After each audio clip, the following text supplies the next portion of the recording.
Okay, is it doing it? Did we do it? I think we might have gotten it. Hold, please. I think we're going.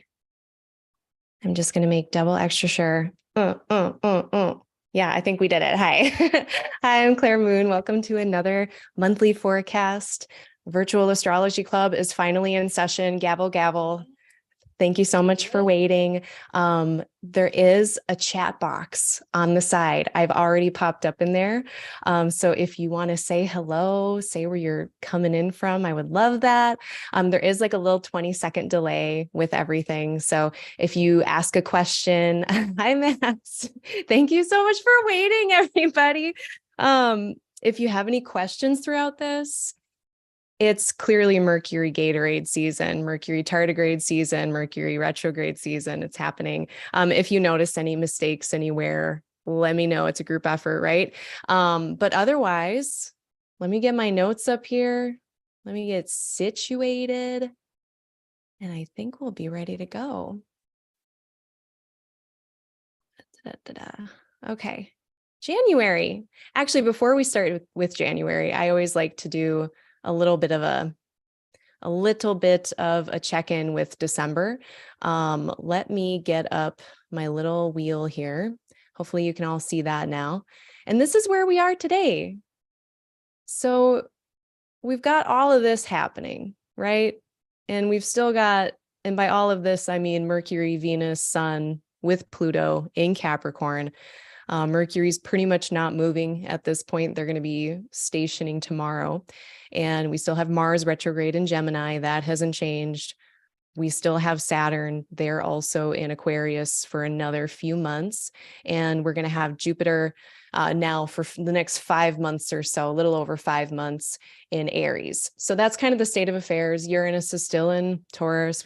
It's waning, but we still have this sign-based Saturn-Uranus square. So a lot of things are just kind of a holding pattern. We're in a bit of a holding pattern. I had mentioned during December's forecast that, as far as the New Year's resolutions go, as far as oh, it's a new year, new me. You might want to just like hang in there for at least a month. I think March is when we're really going to start to see things shift if you're looking for like at least a fresh hell. But at least get yourself to the end of January, and then we'll be cooking with gas. Then we're going to be having all of the wheels turning, and it might actually start to feel like we're making a little bit of progress. But I would just recommend, this December leaning into January, getting started for the year, make it more of an experimental time, make it more of a open-ended, let's see how things go, but we're not setting anything in stone. We're not committing to anything. That would be my overall advice for just in general for this transition of month to month, and being it's the new year, new me. That's usually what that's the mindset that we want to have. And I don't blame anyone, the Gregorian calendar has a powerful hold on all of us. Okay. And now I'm going to get into January, but before I do, I'm going to check in with this chat, try to be on the ball with that and paying attention. Hi, Vincent. Thank you hi, Vince. Vincent. Welcome.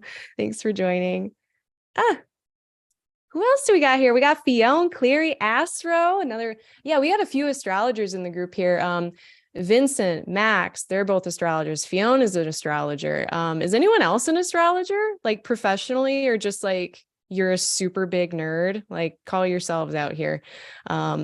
Thanks for joining me as usual. And yeah, Jeff, it is better than Instagram. I never really did well with Instagram lives, and I blame my phone. I think my phone is just a POS, to be perfectly honest.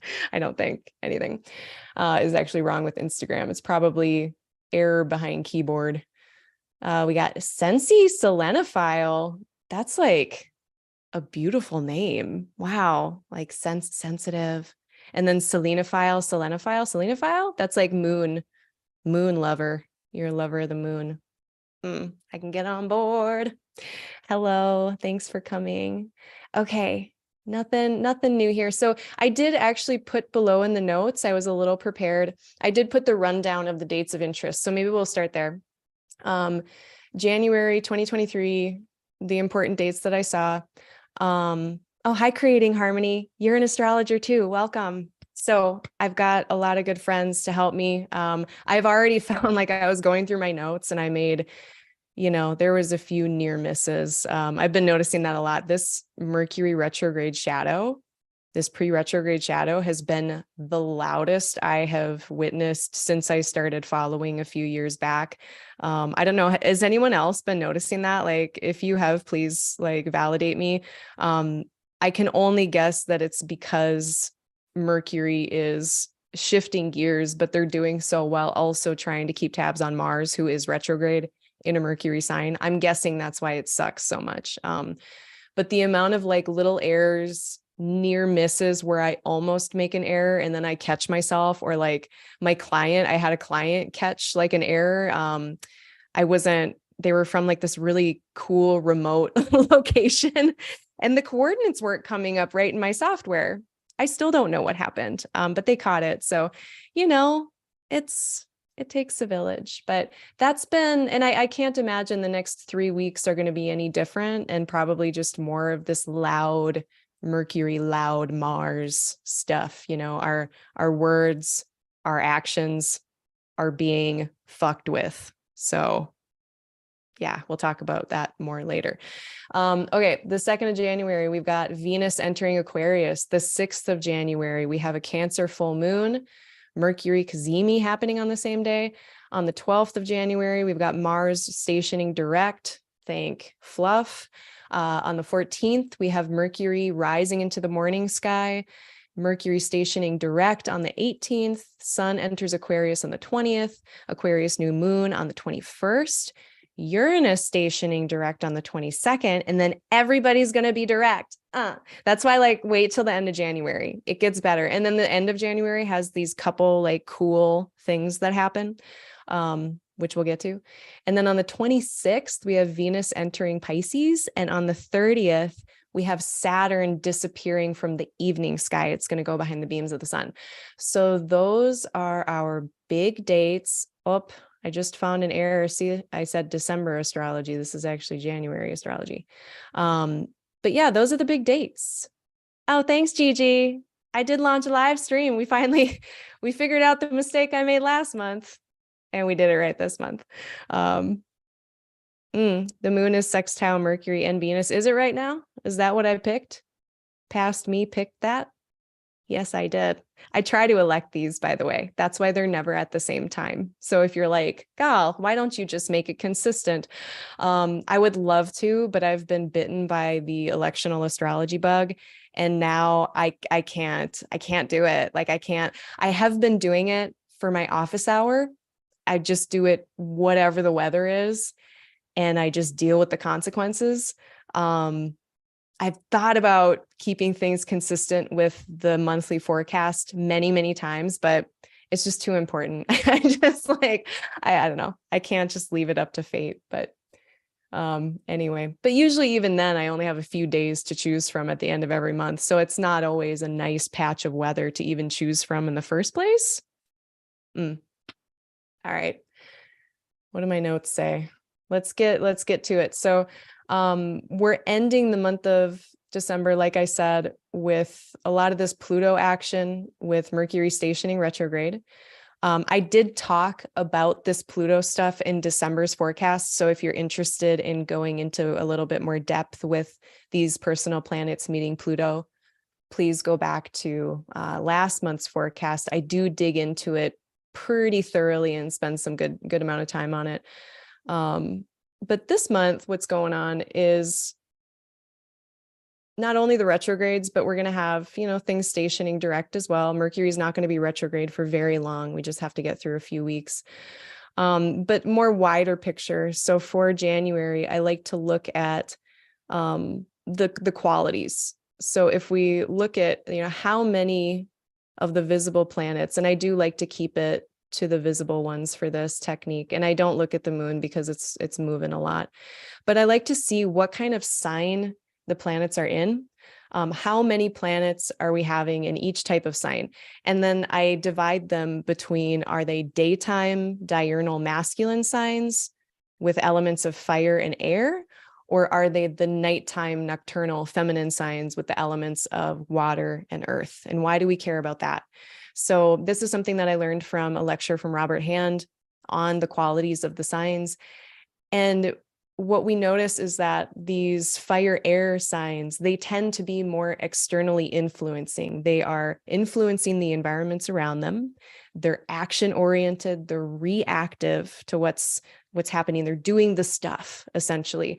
And then earth, water, they're more responsive. We like to use the word passive a lot, although I think passive doesn't quite get to the point of what they are, because they still kind of, I don't know, they respond to what happens around them. They respond to the planets doing stuff in fire and in air. And when we have a good balance of both types of signs being inhabited by planets, essentially we get more of a dynamic kind of changing atmosphere. It's like a healthy ecosystem, or like an ocean or a swamp or something that has, you know, a continual circulation of changes happening that are just kind of, you know, they keep things moving. Versus if we have all fire and air, as far as like the planets being there, or all of the planets are in earth and water, that's a very different tone. You know, we can think of, you know, having just a ton of planets in just air, just fire. And then there's a lot of activity, but it doesn't have anything to bounce off against. It's hard to get grounded into reality and have things stick. Versus if we have a lot of planets in just water or earth, then what we're getting is a situation where there's not a lot of action or activity happening for those planets to respond to. And so we can get kind of stuck, or there's not this kind of changing dynamic kind of thing happening in the sky. And as above, so below, as above, you get my drift. So I like to look at that every month. And this month is honestly pretty balanced. So I think there's going to be, you know, not only do we have all this retrograde stuff happening that's kind of keeping things in limbo, keeping our plans, keeping our actions kind of, I don't know, it's like spinning our tires a little bit with the retrograde stuff. But it does, you know, it kind of speaks to a bit of restlessness. Then we also have kind of a balance in our qualities that's also keeping things moving, keeping things interesting, keeping things kind of changeable. The one little thing that I did notice is that we're going to have a lot of planets moving into Aquarius. We're going to have Venus and Sun moving in there. And that is going to add a little bit more air to the mix. Now, this whole last month of December and January, very dry. There's not a lot of water happening besides Neptune. You know, if we want to just bring in the outers for a minute, besides Neptune, Pluto, Uranus, there's not a lot of that responsive, more passive energy. And with water, we only have Neptune. So until the very end of January, we're going to have pretty much no water. So just keep that in mind. Like, water is the element that brings connection. It brings more of like, it gets us out of our head and into our body, you know? So don't forget about taking care of your body. Don't forget about taking care of your feelings, taking care of other people's feelings a little bit, because otherwise the energy is just very dry, very fire, very air, very intellectual actions. It's not sitting and being with the feelings. That's not this whole last month. That's not the upcoming month. The other change that I noticed throughout the month is there's a shift that goes from very cardinal. I mean, you can even see here, we've got plenty of stuff going on in cardinal signs, which are it's this energy to begin, to move forward, to start something. And we're going to get more fixed energy as the month progresses. So it's like, there's a lot of change. There's a lot of dynamic energy, a lot of actions and things being thrown around. But toward the middle of the month, it's like, we're going to try to get into some type of groove. We're going to try to get into some kind of maintained rhythm of some kind. So I know that's all really vague, but that's kind of the point. It's this kind of 9,000 foot view of is very vibey. It's very vibey. But anyway, qualities, modalities, elements. Okay. Let me check the chat. Otherwise, we're going to get into the days and be super specific. Creating harmony is also having many near misses lately. Yeah, we got to watch out for those. You know, but of course, we would rather have those than actual misses. Oh, does someone have a birthday too? I just had a birthday. Oh yeah, that's right. We talked about this. Yeah, I remember. Yeah, the two cakes. And that's kind of funny too, because it's like definitely Venus and Pluto, we can overindulge, right? And this is all happening right with New Year's. So we're already going to be out and partying. We're already going to be doing like that's when you eat the yummy things and you drink a lot of stuff. And, depending on how partying your friends are, you do a lot of partying. So I guess that's a really good reminder, a little New Year's resolution-y kind of thing. Just make sure with Mercury retrograde, we have the DD. We're doing a safe sex. We're eating 2 cakes, but then not 3. Like, all the safety measures, put all of them in place. Because it could, it could get weird. It could get weird kind of fast, I think. But I mean, every year we have a lot of Capricorn. Capricorn's fine. They can have a good time. Trust me. But yeah, New Year's Eve is going to be kind of, I don't know, it's a little dark and twisty this year. Pluto, that word intensity, it's there for a reason. And I think it's because we like to go deep with things with Pluto. We like to have that really intense, heavy experience. Yeah. So take care of yourself, take care of the people next to you, make sure no one's doing anything stupid, essentially. All right. Dad talk concluded. Oh, it's 12/31 is your birthday too, Joe? Yeah, we're Christmas babies. This is your holiday and your birthday present. Like, oh, it shouldn't be like that. Okay, so let's get into the first of the month here. And thanks so much, everybody, for coming and tuning in. If you are getting help from this, if you're picking up what I'm putting down, please hit the like button. If you have not subscribed already, please subscribe. And thank you so much for everyone who's been getting bookings with me. It feels good to be able to pay rent. So thank you so much. Very appreciative of that. And then I'll do more announcements at the end. Okay. So this, what did I say about this? This is not a good place to start. Okay. So Mars just entered its station degree. That's what I wanted to talk about. Mars is eventually going to station on the 12th, which we will get to. But as of just on the 1st of January, Mars will be at 8 degrees of Gemini, and it is going to be here all month. It's actually going to be here until January 24th. So I just want to reiterate that, when I say that the first chunk of the month, the first 2/3 of the month, we're in more of this experimental, open-ended kind of mode. Hopefully, we're not setting anything in stone. And I'm saying that because of the retrogrades. Even after Mars stations direct mid-month, it's like we're turning the car around, but it hasn't really moved forward yet at all. There's a reorientation that happens, just kind of getting our bearings. Like, imagine someone spinning you in circles, and then you finally, you're no longer spinning, but you're dizzy and you need time to just sit for a minute. That's what Mars is going to be doing. And then only on the 24th of January is Mars going to start making forward progress and get to the 9th degree. I think that's how you say that. That'd be the 9th degree. So things aren't going to be moving fast there. And then Mercury is going to station eventually on the 18th. And remember that they rule Gemini. And so it's like, even though the car has turned around, is getting reoriented, is getting ready to start moving forward, the driver is distracted. The driver is texting, they are doing things, and they are not ready to be driving the car yet, even after the car is going in the other direction. So that's why it's not as simple as just being like, oh, the 12th, we're all good to go. Oh, the 18th, 19th, we're all good to go. We are going to really have to wait pretty much, I think, the rest of January, because even after the 24th, Mars is going to be moving super duper slow. So womp womp, but also and I know, like, we've been waiting 3 months, Mars station retrograde on the 30th of October. So we've been dealing with kind of this restless spinning of tires type of energy. It's Mars retrograde in Gemini has really felt like, the kind of day where you're running around, you're doing a billion things.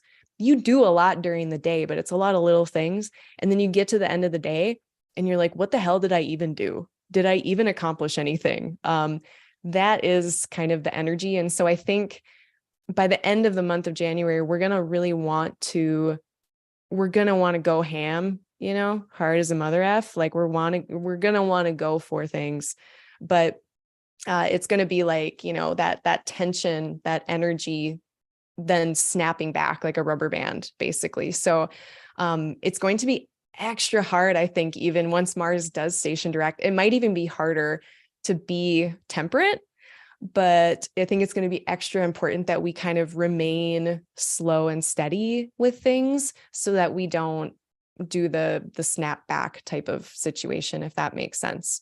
So that's how we start off the month, is just with Mars getting to the place where it's eventually going to turn around. So I just wanted to point that out.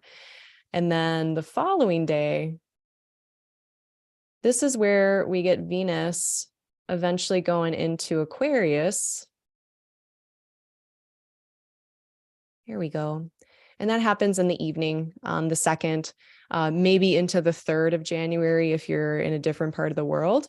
And so now we're getting a bit more fixed energy. Venus has cleared Pluto. So if you do have kind of funky feels, like if your new year begins, you get to January 1st, if it's, December 31st, and there's just like a weird funk of any kind, just wait till they get into Aquarius. It might feel different. This is Venus's decan, and a decan is just a 10-degree chunk of each sign of the zodiac. And Venus has a little bit of rulership over that place. So Venus has a little bit of dignity here. It's not like their most congruent place to be, it's a daytime sign. Venus is a nighttime planet. So there's a little bit of a rub there, but overall she's got a little bit of dignity, and Saturn is here receiving Venus. So that's a really helpful thing. That means that if Venus does need some assistance in Aquarius, Saturn is there to help. And maybe it wouldn't be the help that she would ask for, but she gets some kind of resources from Saturn being there. So that is helpful in my mind. What is also nice is that as Venus is entering into Aquarius, one of the first things that they do is run into a nice little sextile with Jupiter. So that is a harmonious aspect. It brings connection, goodwill. It's just a nice vibe between Aquarius and Aries. And so, if on that new moon, maybe that we just had on, what was it, December 23rd, I think, we had a new moon in Capricorn squaring Jupiter. If you had some intentions that you were working on, some big plans that you were starting, this might be a good time on the 2nd and 3rd of January to come up with a good structure system for whatever your plans are, making an action plan. Aquarius is really good at bringing our ideas into reality. It's an air sign ruled by Saturn. So that seemed like a nice day. She's actually in a sextile with Jupiter until it actually goes until about 3:20 a.m. Central Standard Time on the 4th of January. So there's a good day and a half where Venus is applying to Jupiter, getting some of that enthusiasm, some of that effervescence from Aries, which is nice. And that would be like 4:20 in the morning-ish Eastern time. It's creative. It's good for self-expression. It's good for, resourcefulness. I'm going to use that word a lot, I think, when talking about Aquarius this month. Resourcefulness. If anyone's familiar with the show MacGyver, I don't know, did anyone watch MacGyver? Like I have a paper clip and a piece of gum and I can make a bomb, like that's MacGyver. I feel like that's very much Aquarius. There's not a lot. It's very much like, what is that saying? Like, necessity is the mother of invention. Very Aquarius. So it's a good time to do a lot with a little, so whatever your plans are, if it seems like, I don't know if I have much to work with, while Venus is in here, even like just being in a sign-based sextile with Jupiter, I think it's very can-do attitude with a lot of resourcefulness. So I really like that. Okay. And then, I mean, the next day, or I guess later on the 2nd, we do get the moon. And this is going to be the last time the moon is with Mars while it's retrograde. So, later on the day, on the 2nd, and there is a little bit of a buffer because, anytime these planets are moving right into a sign, if they have a traditional aspect with Jupiter, there's a little bit of protective moment there, like where they're dealing with Jupiter before. But on the 3rd of January, it might be a day to kind of keep to yourself. If there is conflict energy in your life, if you have any prickly things that you're working with, moon in Gemini with a retrograde Mars, it's very much like stereotypical harsh words, stereotypical saying the thing that upsets somebody, even if you didn't mean to. So that's a thing. And at this point, Mercury is also retrograde. So it's a time to be delicate, for sure, with our words. Gemini is words, it's ideas. Let's see.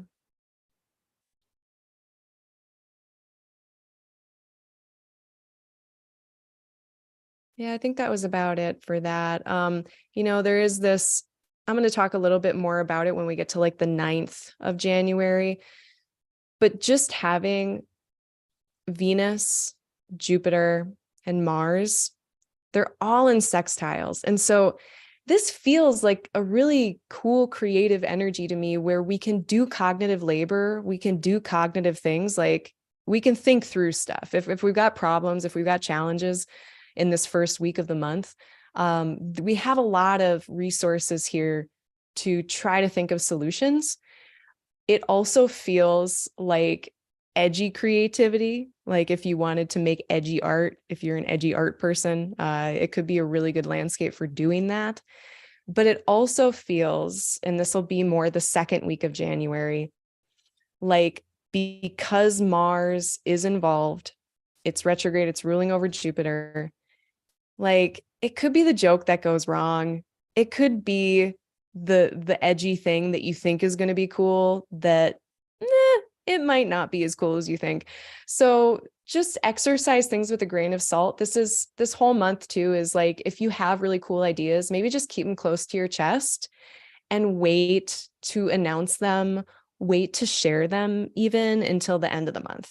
Even if we're really excited with Jupiter, even if Mars is like sense of urgency, I really think a little bit of temperance and even some really cool ideas might serve us really well.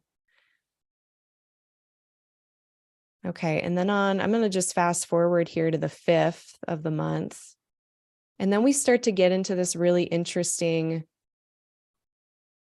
full moon territory. And I'm not going to say a ton about this. Hold on one moment.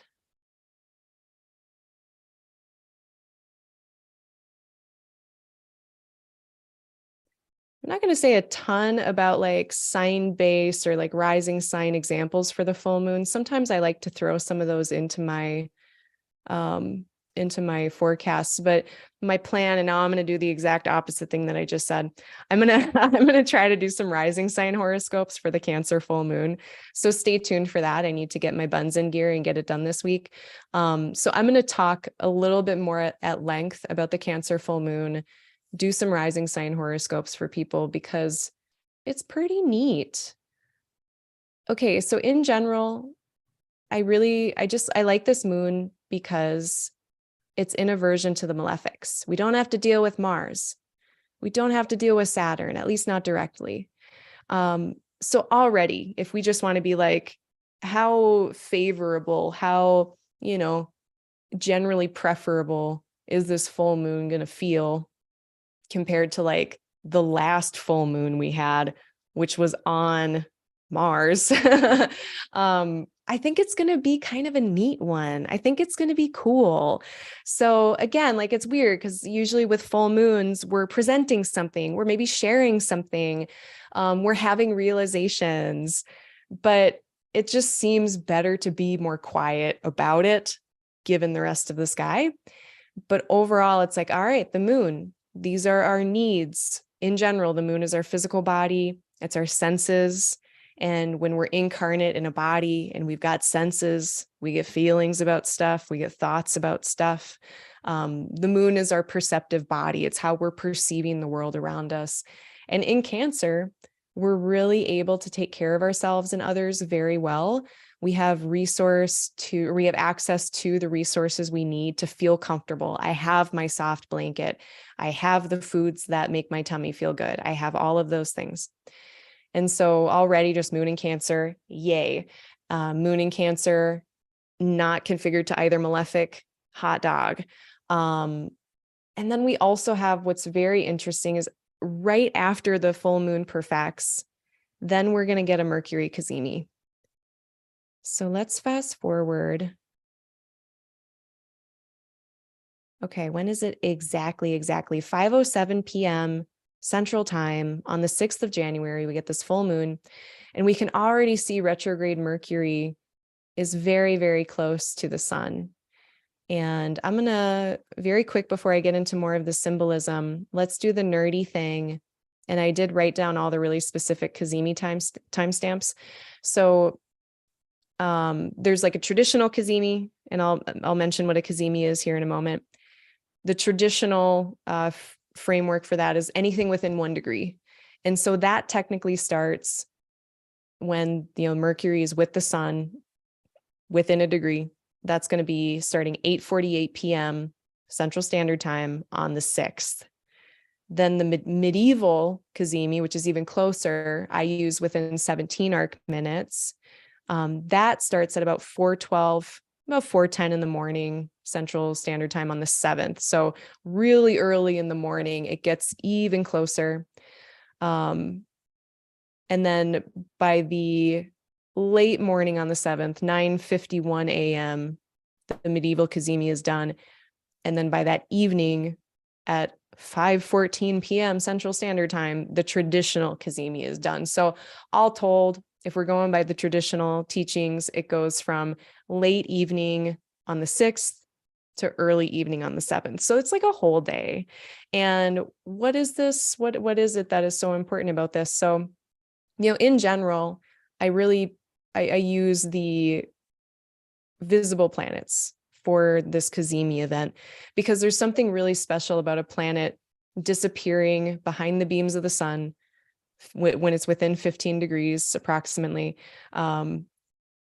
getting to the middle of the sun and then leaving on the other side. It's a visual phenomena. The planet disappears and then shows up again.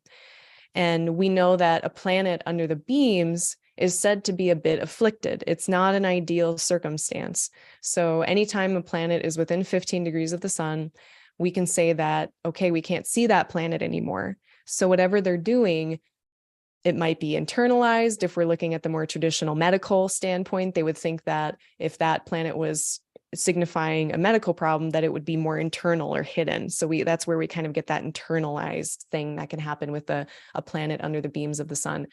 But also they talked about it being less effective. It was like a planet taking its sick bed, that planet is struggling. I've also heard it be described as like, the sun is really hot. It's these hot, dry rays of the sun that, imagine being out somewhere where you're really hot, you're dehydrated, you don't have any sunscreen, and you're like trying to give your thesis dissertation or something, like your Mercury in Capricorn, you're trying to like, present like something important.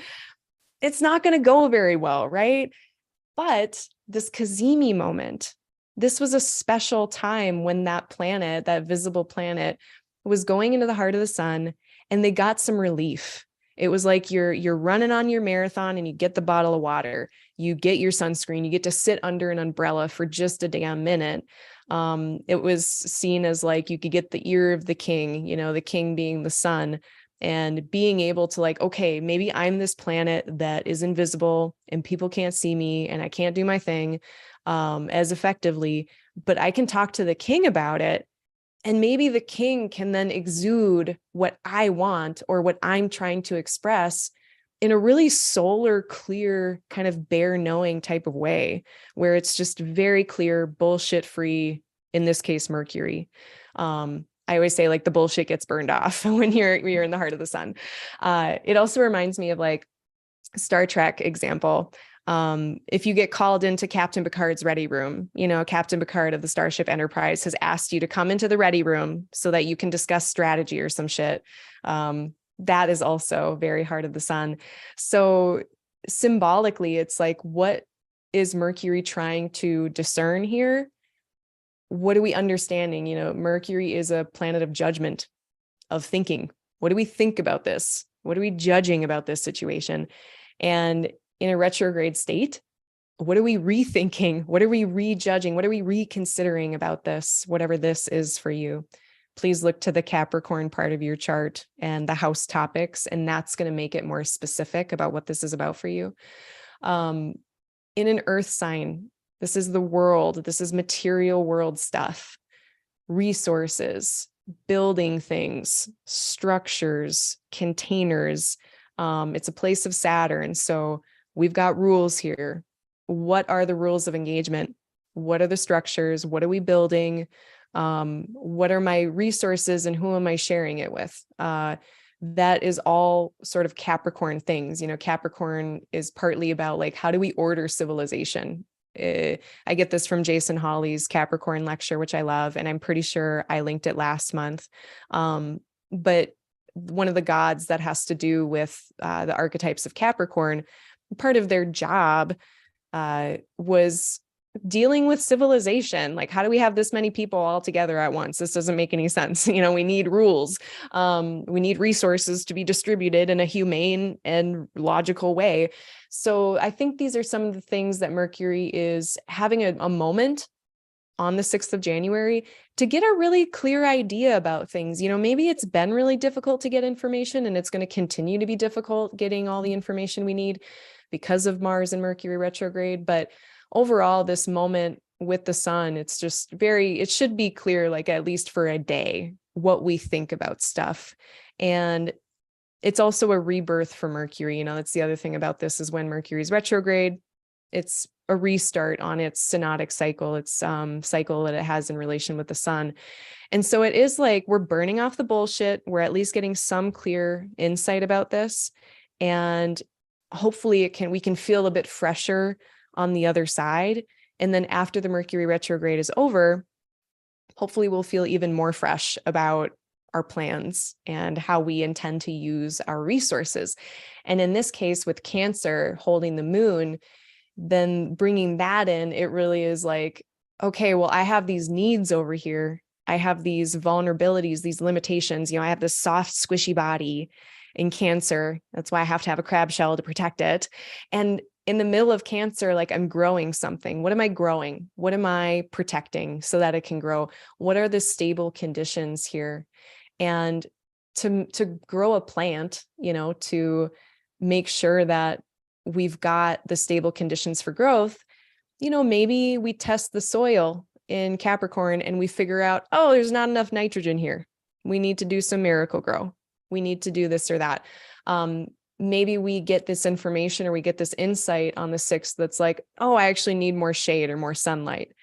And we can make some adjustments. We might have some aha realization moments about what we need to take care of ourselves while we are doing all of these cardinal things, while Jupiter is like very excited about whatever it's starting.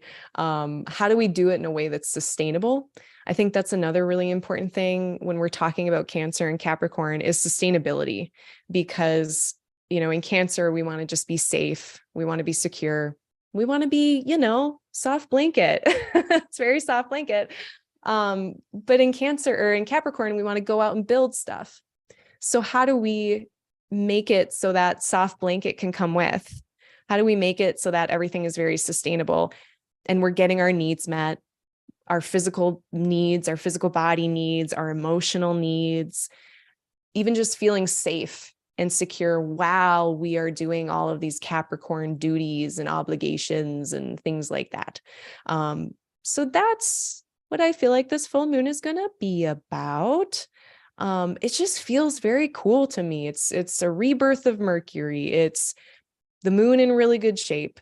Even like Saturn being in like this reluctant conjunction, and it's in its home sign. And that means there's a little loophole where like usually we would say, oh, it's an aversion, I wouldn't be able to see, but it actually can. Saturn can help with this and guide whatever's going on in Capricorn. So overall, if we're just looking at the condition of everything, it seems pretty rad. Like I was a fan. And then eventually, like, and this is again getting kind of ahead of things, Mercury is starting over its cycle. It's eventually going to become visible in the evening sky. And that's more on the 14th. So it's like another week away. And so even like a week after the full moon, like whatever realizations we have, then they'll be maybe a little bit more externalized. We're embodying those things more, maybe acting on whatever we realized at the full moon, maybe a week later. Okay. So my advice just on a practical level would be to, if you have the ability to slow down, to settle down, just so that you can more easily have your aha moments.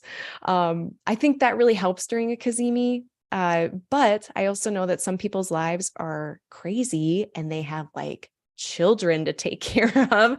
And, you know, just be paying attention. So like if you have like a really good idea, if you have a sudden insight, like note it, like put a note somewhere, remind yourself to come back to it later. Because, you know, certainly we can have these insights just come up when we're in the middle of something too. So just make sure if you have any really good ideas this day that you're writing them down on the 6th. Okay. That is that. Let's see if there's any questions on the full moon before I charge ahead. Yes. Yes, James. Notifications. Notify yourself of any good ideas. I don't know if that's what you were talking about, but that's how I'm going to take that. Joji. Yeah, so Joe's saying Mars station's on the 1st. So yeah, that is the station then. I wasn't even sure about when exactly it was going to stop moving. So yeah, the car is parked. It was very parked. Very distracted driver. So I mean, that just speaks again to, we still have a distracted driver. We are going to feel a sense of urgency with Mars stationing and finally reorienting itself forward. And we've been waiting for like a really long time. And all this shit really started when Mars got in Gemini on August 20th. So like, these are all energies that I think pretty much most of us are tired of. Hence the warning to kind of just keep being temperate, slow and steady wins the race, all of that good stuff. I am also looking forward to the Venus stuff in January. So looking forward to Venus in their exalted place, the end of the month. Jeff says, looks like good energy for writing or journaling, not on Twitter and Facebook. Yeah, I'm a big fan. I'm a big fan of getting like, you know, feeling like the spirit has compelled me. And then I'll be like writing up a tweet or writing up something. And then I will copy and paste it and put it somewhere else and not post that shit. Like save tweet, you know, save it to drafts. It doesn't need to come out. Jendi, I am so happy that you got the Next Generation reference. Big fan of that. I kind of got stalled on Deep Space Nine, and then I lost my access to watching Deep Space Nine for reasons. So I haven't finished it, although I do intend to, because people keep telling me how good it is.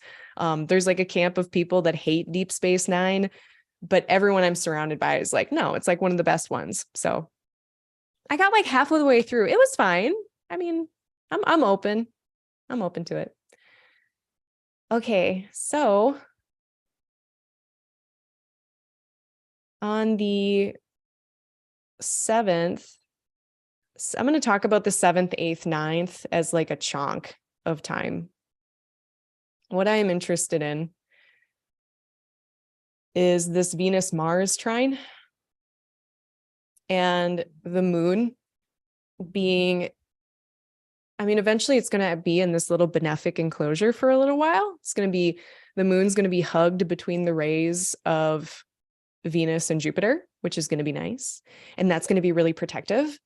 But then on Sunday, like shit could hit the fan potentially. So I'll show you what I mean here.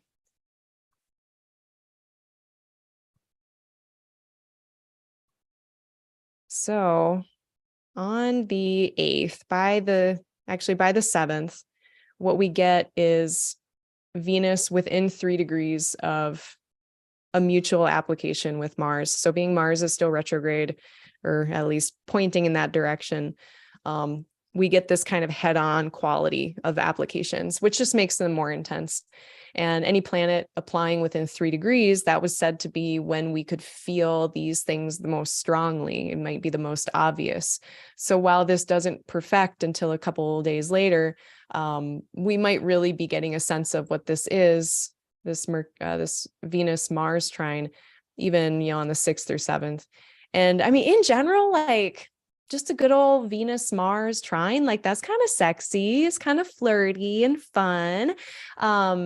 In air signs, this is intellectual. This is like playful banter. This is, it just feels like fun, playful energy. We've got Jupiter as a sextile. We got sextiles on sextiles there.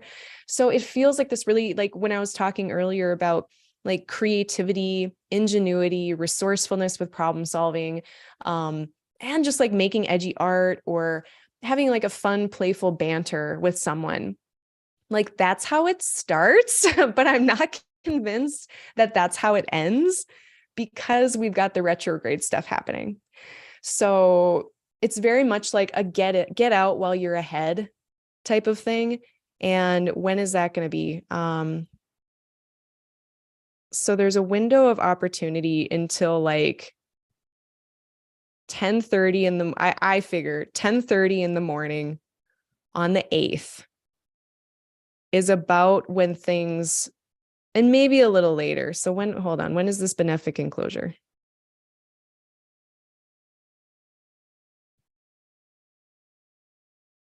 Sorry. I want to make sure I don't make a mistake.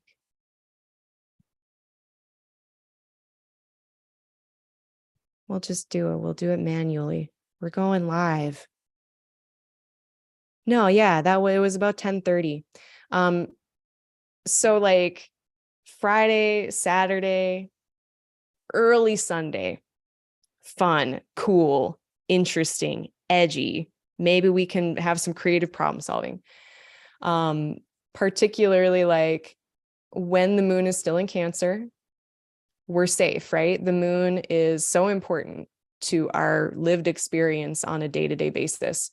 And while the moon is in Cancer, it's not configured to Mars or Saturn.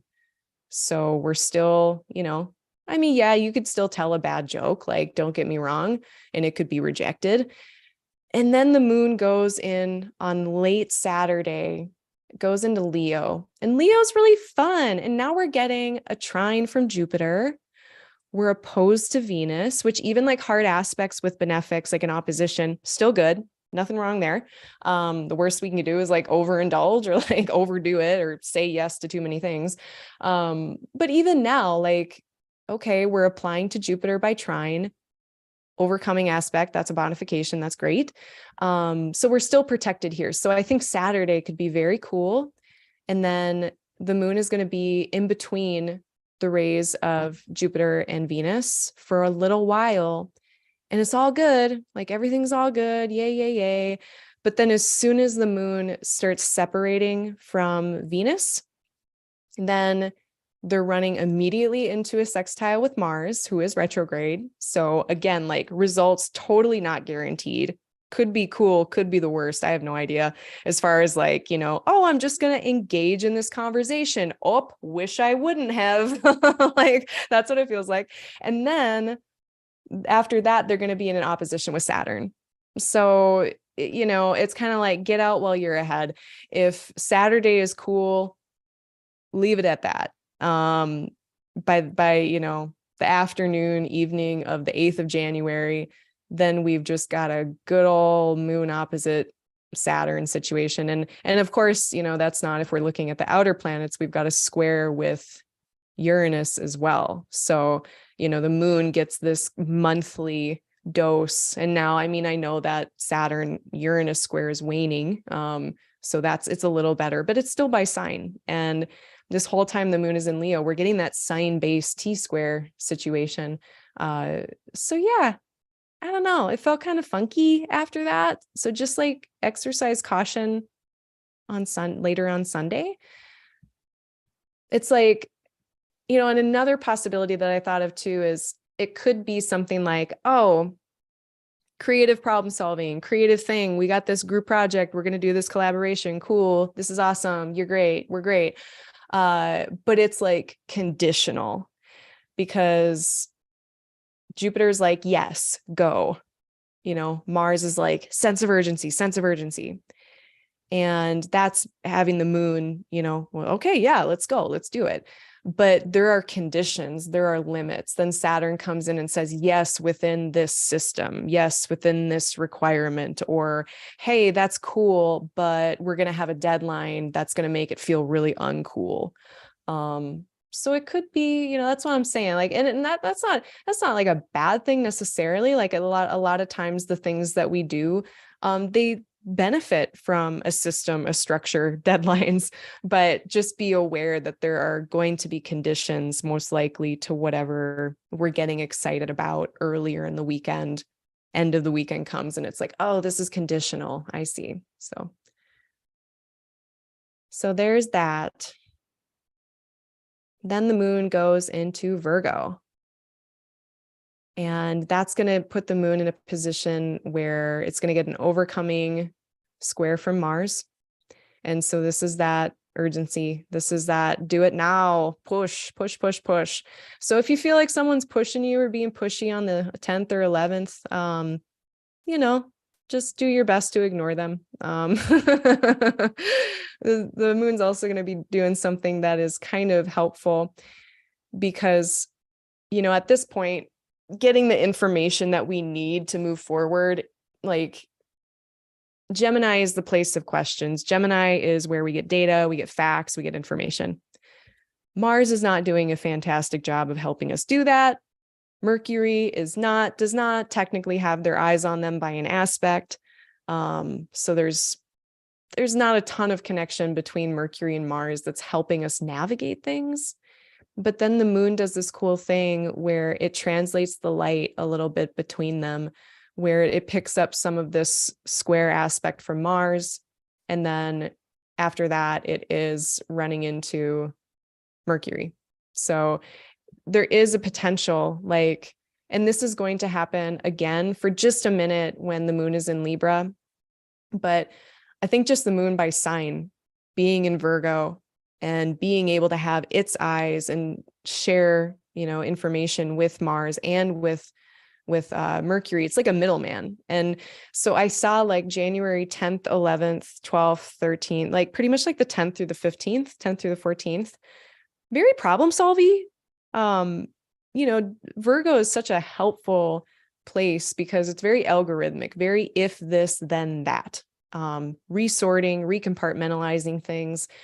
And it's in a nice trine as well with Mercury retrograde, who is in this place of rethinking, recombobulating. So again, like January 10th-ish through January 14th, 15th, if like the Mercury retrograde story is happening such that there's something that's needing to be resolved, or there's like a complicated thing that you need to work through, this second week of the month seems like a really good, or the second decan of 10 days seems like a really good time to work on it. I don't know if you're going to figure it out, but it seems like a really good time to be working on it as in whatever problem you have. And, squares, there's this square with Mars, and that can be uncomfortable, but it also is, a square themselves is a problem solving type of vibe. It's a pivot point. You have to do an adjustment with a square. Even if we just look at, the squares on the wheel, the ascendant, descendant, IC, MC, these are the goading points where these angles of the chart where we have like this high amount of energy, they were seen as like, like a cattle prod goading, like poking at you to do something, to move, to get going. And it feels like this energy of like, yeah, I'm going to do an adjustment. And we're going to pivot. It's a pivot point as well, where if we don't, like, we're just going to go off on a tangent and like leave the circle. But if we can pivot and adjust and problem solve, then we stay on the circle, right? So even though like squares are uncomfortable, they are fantastic energy for working through, efforting through any kind of challenges that are going on, which can be very satisfying on the other side. So if we can just get through like this seems like the shit week, like this seems like the shitty week to me. If we can just get through this Monday through Friday of mid-January, let me just, yeah, that was like the 9th, 10th, 11th, 12th, 13th, 14th. Things after that, it gets cleared up. It gets cleaned up. So let's follow the moon a little bit more. It does have its opposition with Neptune on the day that Mars is going direct. So, you know, in general, moon, hard aspect to Neptune, facts are not clear. There are the things that we want to know, the things that we want to understand. In the material world, at least, not that clear. Great for spiritual insight, but not that great for filling out forms and things. But the 12th is the day. The 12th is the day we have been waiting for. It is the day that Mars will station direct. And we'll start this reorientation process. So there, wow. The moon is still in Virgo. So both Mars and moon are in these Mercury ruled places that are about judging, about information, about discernment. So we're still kind of thinking things through, whatever these things are going to be. And then, oh yeah, and then, did I miss it already? I did. I forgot. We got to go back. The Mercury trine of Uranus. If things already were a little unstable, if things were already a little bit shaky, on the 8th, I walked right over that. Mercury is getting this trine with Uranus, and trines are constructive. Trines are helpful, but trines are also very free-flowing energy. And, you know, there's a debate. We could go back and forth about whether, you know, if there's two types of energy on either side of a trine or a sextile, is that automatically going to turn out like cool or favorable or preferable or comfortable? And I say not necessarily. Like, if there's like bullshit on this side and bullshit on that side, and they're just like easily talking to each other, that's just like free flowing bullshit, you know? So I don't think it's as simple as, oh, it's a trine, it's going to be great. But I don't know. There's something about this that I do really like. And this is a set of 3. So let me see. I can never scroll in other windows if I have my pen going, and it's driving me nuts. And I need to figure out so speaking of things I need to figure out a solution for. On the 8th, so that's the second of 3. The first Mercury Uranus trine, which I wrote a little article about, you can go on my website, and I wrote a little thing about how to handle this energy or some ideas for it. But December 17th is the first one, then the 8th of January, and then the 28th of January.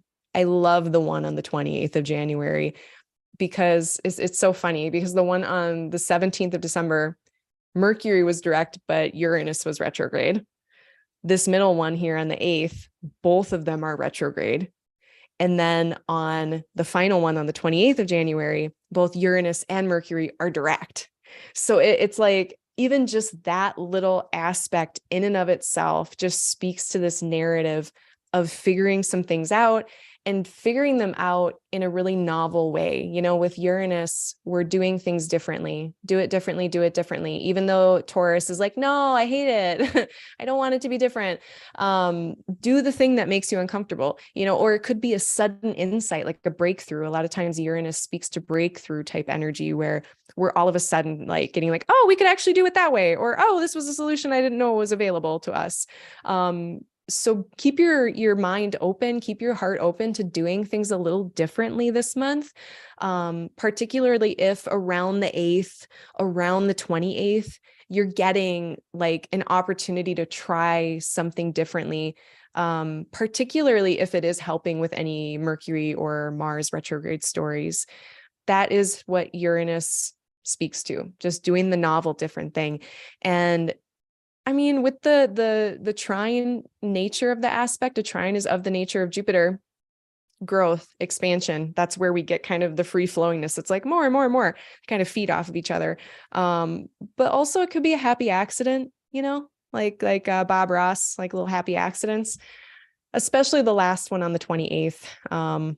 That one looks much cooler, but yeah, on the 8th, leading up to all of this shifting energy, we might see some potential to do things a little differently that is helpful. So wanted to talk about that. Yeah. And that was like right around that full moon as well. It's like Mercury is applying to Uranus during that Cancer full moon. So as we're getting these Mercury Cazimi insights, downloads, maybe embodying or thinking about how we're going to embody changing resources to meet our needs, there might be even then some of these novel ideas about how we're going to handle things, new ways of doing things that could be really, really helpful. So that was kind of neat. I like that.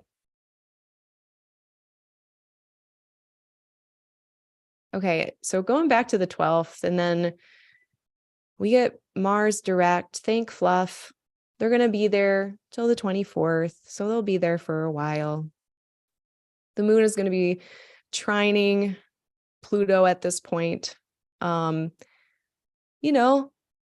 can speak to, Pluto speaks to power. It speaks to things that sometimes are out of our control, or it's things that we try to exert control over, these words of like power, intensity, control. It's either it's coming in, it's going out, it's external, it's internal. It can be any of these things. So, sometimes it's an external situation that you feel like has power over you. Sometimes it's you trying to exert your influence over that thing. But it might be to do with your material resources. It might have to do with, having to let go of something. This last 10 degrees of Virgo is a lot of times about letting go of something that you've been working on, or letting go of a process, or letting go of a project, that it's kind of difficult to do that sometimes, or being okay with the imperfections of things. I think sometimes we want to will our control over something because we can see how good it can be, or the perfect version, or whatever it is. And we will just drive ourselves into the ground doing that and be very unhappy. So that could come up on this day. We also have the moon applying to an opposition with Jupiter. So that, I don't know, that seems fine to me. That, like I said, hard aspects with the benefic, that's usually uplifting. That's usually, here's an opportunity, and maybe it's in kind of the opposite part of the sky that the moon is in. But it does speak to some kind of widening of perspectives, widening of view. So maybe that will help us in letting go of whatever we're clinging to, or, just letting go of the outcome a little bit, which we should be doing with stuff with Mercury retrograde. It never helps to cling to an outcome. All right. And then on the 13th, then we're going to be having the moon in Libra. Ever so briefly, the moon is going to be doing that translation of light business and helping connect Mars and Mercury a little bit. And this is Friday. Now, this is the day where, okay, if the week has been kind of crazy,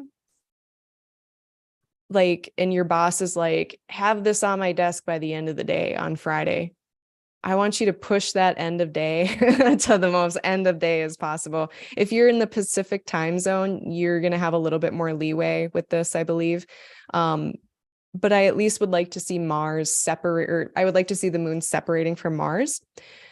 I really like that the moon is in Libra. It's in this really diplomatic place where we can start to talk to people about any challenges we're having at the moment.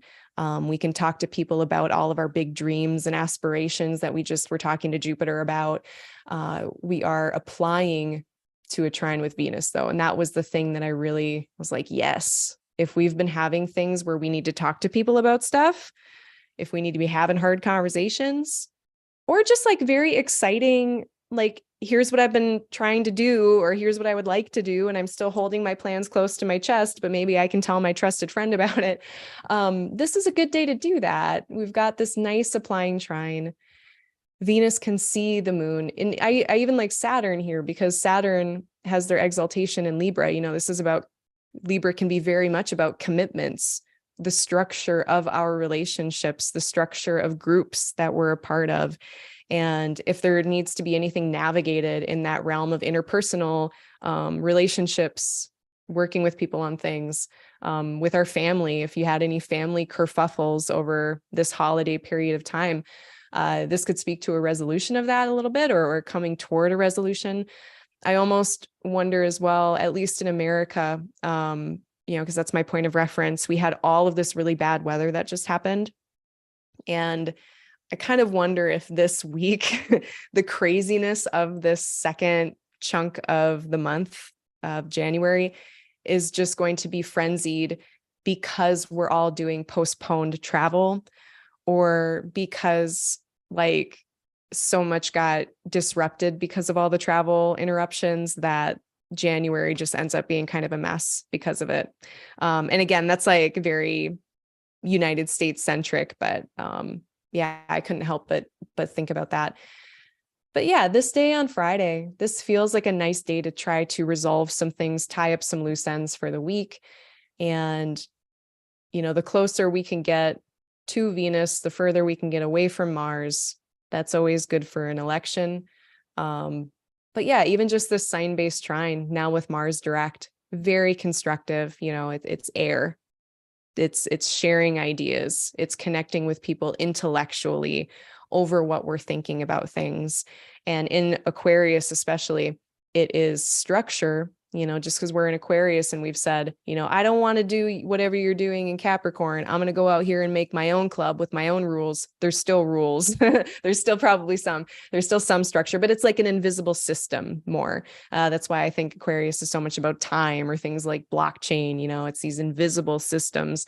And with Venus, it's like, what container do we have for our relationships and what we're doing with that? Yeah. So it felt like a good day to resolve things if the week was kind of a mess. Oh yeah, and the sun was sextile Neptune too. So if there were any oopsies or like uh-ohs, the sun sextile Neptune, very forgiving, very soft, very like, it's okay, we all make mistakes, no big deal. So that might be a nice little thing as well. And this is the case pretty much all night. Like Friday night on the 13th, it feels like kind of a nice night, you know, I don't know, nice night to hang out with friends or family or whoever. Okay. And then on the 14th, Mercury is going to become visible.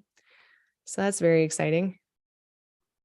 Now they are still retrograde, of course. So we're still in this kind of experimental mode. We're keeping things open-ended. You know, and I guess I should back up to retrogrades, because every retrograde now I'm hearing, which is fine, like a bunch of different opinions about the importance of it, the consequences of a planet being retrograde. And I have like 3 different ways that I look at a retrograde planet, whatever planet it is, of the visible ones. And that is loud. They're louder. I think that's more of like the Jyotish perspective as well. Especially stationing planets, loud, just more of whatever that is. So with the Mercury retrograde, we can even say, okay, there's more Mercury. You know, maybe it's not that I'm worse at paying attention. Maybe it's not that I'm scatterbrained because my brain is braining or whatever. But if Mercury is louder, maybe that means I've got 3 times more emails than I usually do, or I've got way more projects or way more people just coming at me with information. And it's hard to navigate it all skillfully. So, you know, chicken, egg, I don't know. But if Mercury is louder, if Mars is louder, you know, same thing. Mars is pretty much not moving. So we can say Mars right now is also just in this very loud situation. Actions, having to do many actions, Gemini, many, several, all of them. So having to act on multiple things. This is a recipe for having mistakes, right? Even if you are functioning at a super high level, if you've got enough stuff going on, you're not going to be able to help but to have some shit not go how you want it to. So that's way one that I look at it. Way two is that it's literally just less effective. And that's more of the style when I'm reading about like elections. They say, don't put that chart ruler, don't pick a chart ruler that's retrograde. Don't do it. And it's because it's not going to turn out. The election's not going to turn out how you want it to. So maybe just less effective, right? So that could be a thing. And then the third way I look at it is just doing things differently. Imagine being like one of the first people to notice that a planet was moving in the other way that you expect it to. It's doing things differently than expected. So I use these all in natal chart interpretations too. So it's not like as simple as seeing a retrograde planet in a natal chart and being like, oh no, it's like, oh, maybe you just do things differently than people. And there's literally nothing wrong with you. But if you're doing things differently than what is expected by like mainstream contemporary society or what the world is set up for, yeah, it could create some difficulties. And that does not place any kind of moral judgment on you or the planet or whoever, but the lived experience of it gets kind of complicated. So in general, in January, like, consider all of these options of, are we just doing things differently? Are we being asked to do things differently? Is the world just not set up to do this thing or say this thing in the way I'd like? Or am I just busy as fuck and it's hard to keep up? Balls are falling through the cracks or whatever, or I'm dropping balls, things are falling through the cracks. Like, it could be any or all of these things. But I think in general, then the best remedy is to do the things that actually feel the hardest to do in these moments, which is to slow down, not multitask, do things one at a time and pay a ton of attention to each thing that you're doing. And also be like super patient with other people as well. Like if other people are not doing things as quickly as you would like, or they're screwing it up or whatever, being really, really patient and kind with that, because we don't know how full their inbox is. We don't know what they got going on. Anyway, I digress. I don't remember why I went on that digression. Oh yeah. Okay. So Mercury is going to be visible. They are at the conventional 15 degrees away from the sun. Now, that is a mathematical convention, depending on actually going outside, depending on a bunch of stuff. It could be, more than 15 degrees, less than 15 degrees where we're able to see that planet. But then just visually, if we can see that planet now, its significations are going to be out and louder. So our plans, our ideas, our words, what we're thinking, what we're saying, our judgments, they are going to be more actionable, more sayable, more thinkable. So I don't know. I don't have anything else really to say about it besides that. And it's kind of I don't know, it's an exciting time because we know that Mercury has been reborn through going through the fires of the sun. It's had its Cazimi moment. And now it's like maybe that moment when your period is over and your bloat falls off and you're like, ready. That could be it. So then Venus also squares Uranus. And before I get into that, I'm going to check on this chat and see if there's any questions. Oh, Lopey Lopes, thanks. Thanks for getting a reading. I'm glad that you learned a lot. Maybe you had a retrograde planet. Sounds like you might have. Oh, thanks, Joji. I appreciate you coming. Yeah. And y'all can leave whenever. That's why it's nice to have the recording, of course. Then we can just be leisurely about it. So we're halfway through the month. Venus is going to square Uranus. So this is our time to know that if there are disruptions in interpersonal plans, actually that's more, yeah, it is like the 14th. So Venus is our relationships. I also like to talk about Venus in terms of values and what we value. Like, what do I like? What do I care about? And this square could be having to adjust or shift or pivot in terms of relationships, in terms of our values. So a couple examples, the one I like to use most is, oh, I was going to meet this friend for a coffee date and we get to the place and it's closed. So we have to go pick another location, and maybe it's kind of annoying, but we do it. It could also be a shift in our values, our desires, what we're attached to or not. It could be like, oh, I like this thing and now all of a sudden I don't. Or maybe I didn't like this thing and then all of a sudden, wow, I really like this thing.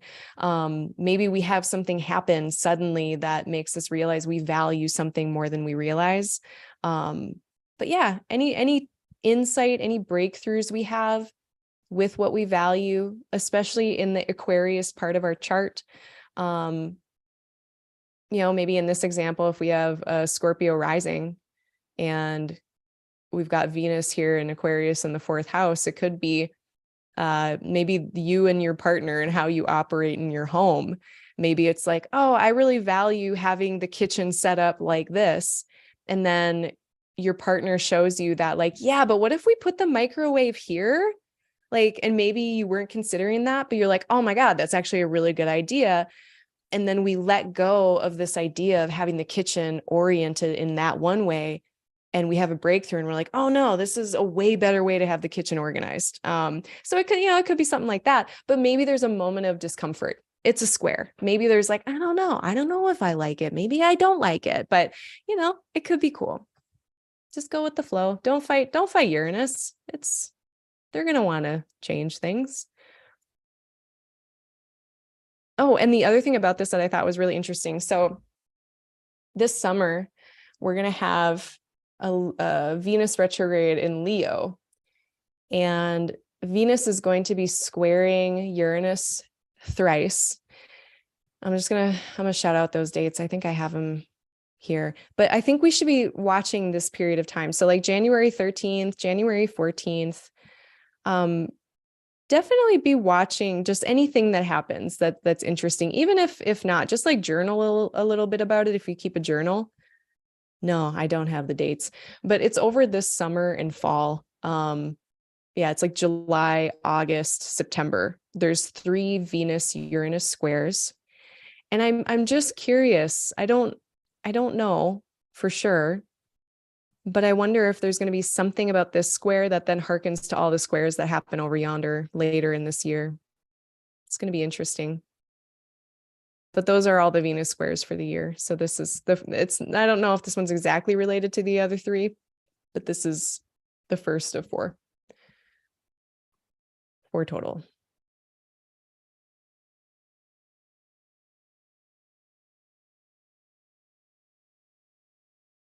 So then on the 15th, there was some Pluto stuff that had my eye. We're going to get the moon in Scorpio. Or wait, no. It's still here when it's in Libra. We're going to have the moon in Libra. It's going to be squaring this Pluto stuff. And this is actually the 3rd quarter moon phase. This is after, we had that new moon in Capricorn. We had the full moon in Cancer. Now this is the 3rd quarter moon. This is our final kind of tense part of the lunar cycle, where we've probably learned a lot at this point. Maybe we've had a lot of things happen over the last couple weeks, and now it's time to integrate what we've learned. And it's this one last kind of maybe uncomfortable or tense aspect that the moon is going to have before it has a new moon, where it's dealing with these power concepts. It's dealing with, what resources do I give to who? How does it affect people? How do I manage my own resources? And how does that affect my relationships? If I don't have a certain amount of money in my bank account, that means that I might not be going out to as many dinner dates with friends or something like that. It's just throwing out an example. But this Libran moon is they're thinking about their relationships. They're thinking about what they value, maybe even morals and ethics. It could be this question of like, what is the power structure here? And how do I navigate this from like a moral, ethical standpoint? I have no idea.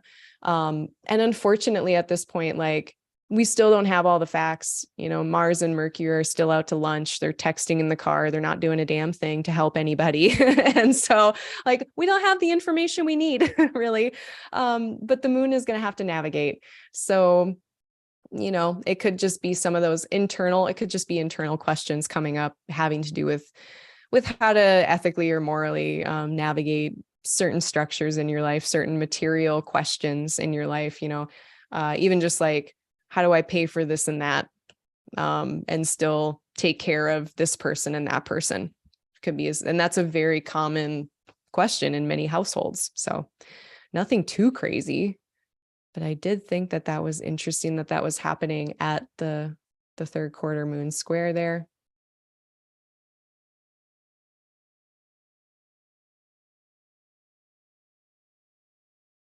And then we get moon into Scorpio. So, you know, it's kind of interesting because every time the moon has been hitting the south node, that can be a time where we don't have as much energy. We can feel a little, you know, like maybe we want to take a nap, but then it's getting this opposition, this very like enlivening opposition from Uranus. So it's like, I would like to take a nap, but I am very restless, so I can't. But it's also going to be making a sextile with the Pluto stuff now and a trine with Neptune. So on that note, it's like, I mean, Neptune is uncertainty. And again, like the information has probably not been coming in. We're probably still waiting for things, for the cookies to crumble as far as the retrograde stuff. So really holding acceptance for what is, you know, with Neptune, you know, letting go, accepting what is going on.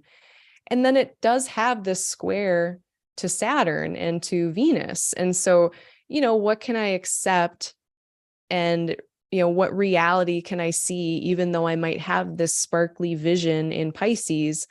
And, you know, given the come to Jesus realizations of Aquarius, like, can I still optimize something? Is there a way to optimize things, given what we do know at this moment? Again, with Pluto being there, just a good time to just watch, like, what are your motivations? In general, Scorpio is a place of motivation. I think with Mars being the ruler and then the water and the nocturnal nature of Scorpio slowing it down, what we get is timely action. We get action that isn't the impulsive Aries thing. It's like, oh no, there's actually a good order of operations to do this in. And when we sit and we have time to think about the order of operations to do something in, that's called a strategy. It doesn't have to be manipulation. I think everyone loves to just like be like, Scorpio, manipulation. But I think of it much more as like a strategic energy. So that's another thing that we can talk about too, is just like, what does motivate me and why am I trying to do this strategy? And is that serving me? And is it serving me still? Because sometimes with these fixed signs, we just stick to the same shit for so long that we're like, oh no, maybe actually like I'm over strategizing and I shouldn't be, and it's actually holding me back. Sometimes that can be a Scorpio thing that happens as well, as we get so attached to certain outcomes of our actions that, you know, the over strategizing holds us back and keeps us from acting at all. So that could be a thing that we can explore, just an internal exploration kind of thing on the 16th of January. And now the next day on the 17th, this feels a lot sparklier, honestly, because we're going to get this nice trine to Jupiter. So that's fun. And then we're also getting a nice sextile with the air signs, or with the air sign of Aquarius. And so this is like, okay, well, you know, what can we actually, what relationships or systems or structures do I want to be a part of that meet where is my motivation? We've just been exploring motivation with Jupiter in Aries and Sagittarius. Like, what actually lights my heart on fire? What am I excited about when I wake up in the morning? What can I not wait to do? That is maybe what we want to be thinking about on the 17th. Much more uplifted, wanting to act on things energy on the 17th. And I think like, even though, like, where is the moon? The moon's going to be opposite Mars. And that was the only funky thing about this, is like, we've got the moon opposite Mars, but then it's also engaging in these cool sextiles and trines.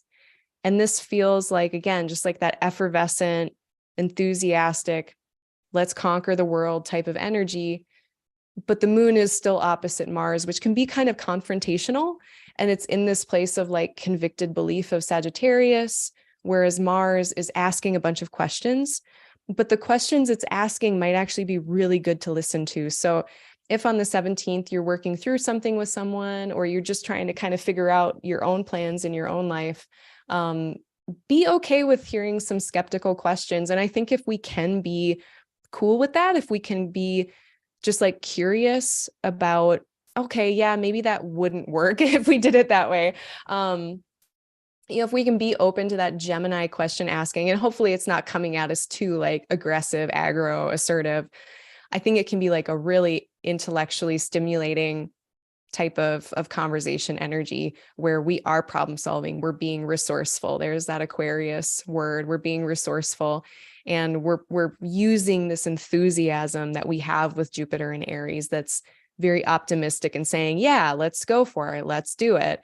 But again, what questions do we actually have to answer first before we run off on whatever quest the moon might want to be thinking about going on when it's in Sagittarius? So much more bright, shiny, sparkly day than the previous day on the 16th. I really like the 17th. It felt very buoyant and excited. As long as you're not dealing with like, but let's say you're working on a group project or something and someone in the group is really prickly, or you're not on the same page in terms of what you believe, what your goals are, then I think that kind of moon Mars opposition energy might be a little prickly, a little less fun. And then on the 18th, beep, beep, beep, we get Mercury direct. So for the 18th time on the 18th, the driver has only just set down their phone. The car is only facing in the right direction. Just chill. Just continue to chill. Continue to be chill. Just like, I very rarely am so emphatic like that. Yes, that is the right thing to do. But like, I am so sure that is the right thing to do. And I honestly don't have that much to say about it, other than just like, yeah, on the 18th, Mercury stations direct. And we still have all of this energy I was just talking about from the previous day, of like the can-do attitude, the resourcefulness, the really curious, good question asking that can help us as we are aspiring through Sagittarius to do something. And then we get to the 20th, and this is when the sun's going to be entering Aquarius. Oh my goodness. In the world.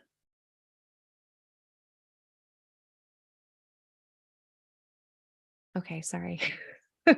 So many technical difficulties. So it's Aquarius season. Happy birthday, Aquarius. Hope you have great birthdays all month. Side note on Aquarius, I had an Aquarian thought earlier today. I am an Aquarius rising, so this is not surprising. But I was on my walk for the day, and it was really nice because the sun was actually out. Like, I actually saw the sun. It shone its rays upon my face, and it was so nice. And I haven't been able to take a walk for the last several days because it's been so damn cold. My lungs get mad. They really do not like it when it's like under 15 degrees. But today was really nice out. So I went out, and it's been so cool this winter. Like, I go to the lake every day, and I've been watching the ice like slowly but surely get more and more and more on the lake and extend outward. And then I wasn't there for like 4 days, or during these really, really cold days. And I got out there today, and the lake was pretty much froze. Like, people had put a couple boxes out there over some fishing holes, which I was like, it's a little soon. Like, how thick is this ice? But it was pretty thick. And I was walking out onto the lake, and I just think that's so cool. Like, and I was like, this feels like I'm breaking a rule. Like I shouldn't be able to do this. Like granted, I know we can go out onto the water if we have a boat, but this idea of just being able to walk out there, just like I get to where I know the shore ends. I get to where I have had to stop every single day since August that I moved here. Like I have to stop here because the water starts and I don't want to walk into the water. And now I just get to bust past that barrier. It felt so Aquarius. And like it was cute too, because we think about, Capricorn as like this maritime seafaring place and Saturn in a material earth sign. It's like very tangible borders and boundaries. And like the shoreline is such an obvious visible boundary. And then in Aquarius, it's like, fuck your boundary. I'm not doing it. We're getting out of here. We're doing something else. And like, it's like this feels correct. And furthermore, on my thesis about why walking out onto the ice is an Aquarian event, it's cold. We got dry, but in Aquarius, it's air and we have cold and it's Saturn air. And so like, the reason why the malefics they're extreme. It's like these extreme environments where like growth is not as possible. And with Saturn, it's extreme cold. And I was like, oh yeah, it's like we got some extreme cold. And now I am like, I don't have to deal with these boundaries of the shoreline anymore. So that was really fun. Totally unrelated to anything. Happy Aquarius season. That's my Aquarius anecdote. What are my notes? Yes. Our early sign application to Jupiter. So nice, any planet that is in a traditional aspect to Aries, basically, they get the gift of running right into Jupiter. So that will be the case here. We get a nice sextile. We can put our big Aquarian ideas that we wrote a whole thesis about and spent so much time considering forever. And then we can think about how we're going to act on them. We're going to think about what, the best possible case that acting on something could result in. And that feels pretty good. I like that. And then we get some co-presence from Venus for a while. So that's nice. And being received by Saturn. So of course, I had mentioned that with Venus going in there, we have Saturn there in domicile and providing any resources that we might need. Even if it's like, a cobbled together something or other in Aquarius. And then we get this new moon, Aquarius New Moon on the 21st of January. And at about the same time, Venus is running into Saturn. Now, something I haven't talked about here is just that while Venus has been in Aquarius, especially after surpassing 8 degrees, it has been kind of between the rays of Mars and Saturn, which is kind of a drag. It's not as bad as last year in March when Venus was in Aquarius, and we also had Mars in Aquarius, and we had like a bodily malefic enclosure of Venus. And I believe, if I'm remembering correctly, I don't know exactly when Russia invaded Ukraine, but there was some real heavy stuff going on with Russia and Ukraine during that time as well. But in any event, like this one, at least Mars is in a trine, and malefics, when they are in a trine or a sextile, they don't really do as much, unfavorable things. They don't bother us nearly as much. So I mean, I'm not really that worried about it, but interestingly, during this Aquarius new moon, we do have Venus getting really, really close to Saturn, running right into them. And I mean, I'm biased, but I think that's fine. It can be realistic though, like Saturn is disillusionment, and disillusionment is really helpful because then we can see what's really there, accept it, make a plan, move on, blah, blah, blah, do the things.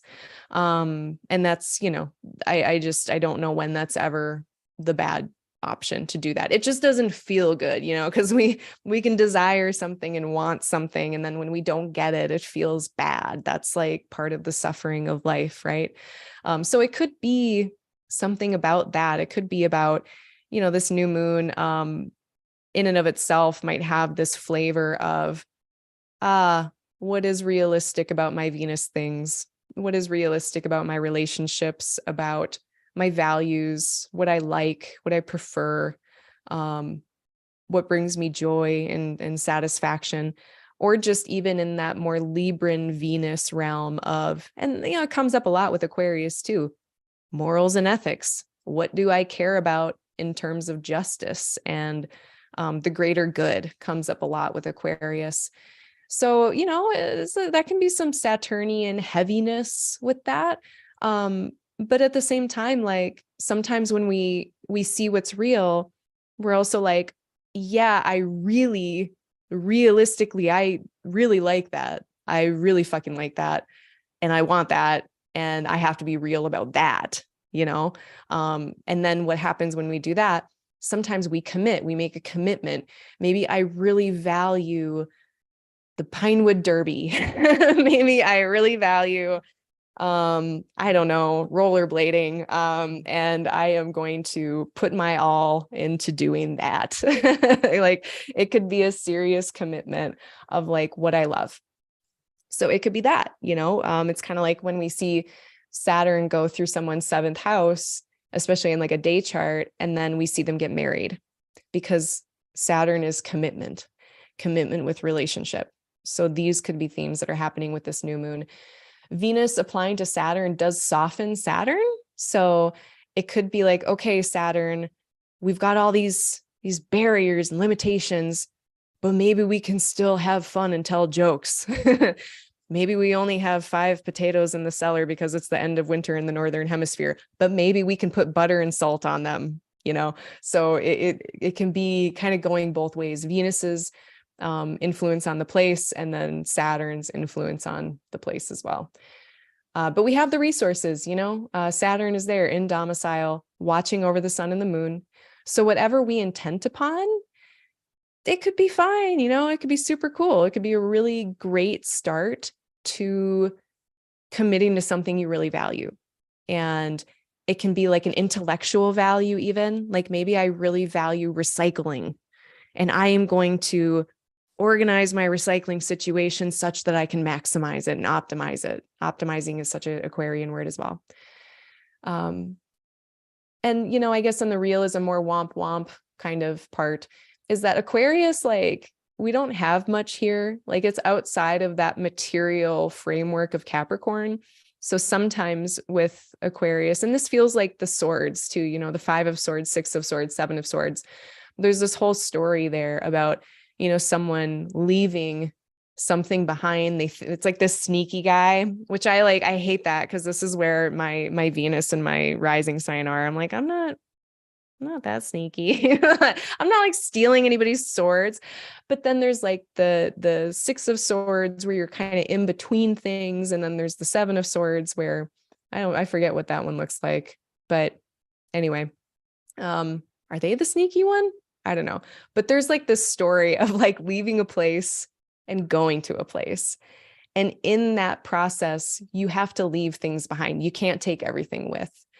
And something came into mind of like, when everything is stripped away, when you can only pick a couple things to bring with you, like, what do you actually value enough to take with you on this journey? So thinking about like, when you're thinking about what you care about, like if you're in the middle of the woods and you're stranded there and no one knows your name, what do you still really care about? That's what Venus is caring about when they are faced with Saturn and they're in Aquarius and we don't have much.